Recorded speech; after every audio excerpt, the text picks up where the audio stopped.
पाकिस्तान चीन के satellite navigation system में शामिल होने वाला दुनिया का पहला मुल्क बन गया है।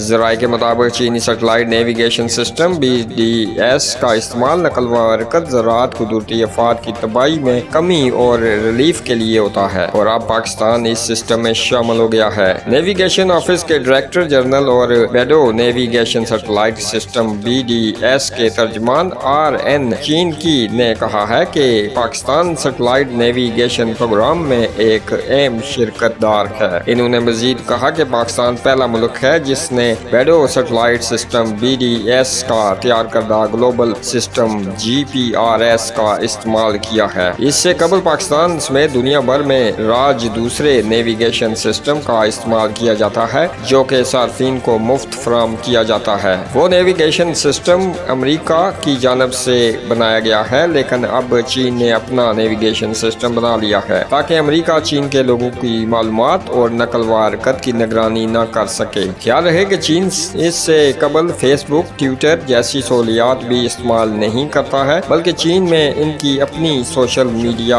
ऐप्स हैं। दूसरी जानब चीनीज ऐप टिकटॉक ने अमरीकी हुकूमत को बुखलाहट का शिकार बना रखा है। एक जानब टिकटॉक ने अमरीकी कंपनी फेसबुक को टक्कर दी है, जबकि दूसरी जानब अमरीकी हुकूमत भी अपने शहरियों की मालूमात तक चीनी रसाई से परेशान है। अमरीकी हुकूमत मुल्क में टिकटॉक पर पाबंदी लगाने के हवाले से भी गौर कर रही है ताकि अपने शहरियों की मालूमात को महफूज किया जा सके और अमेरिका में चीन के बढ़ते हुए माशी तसल्लुत को भी रोका जा सके।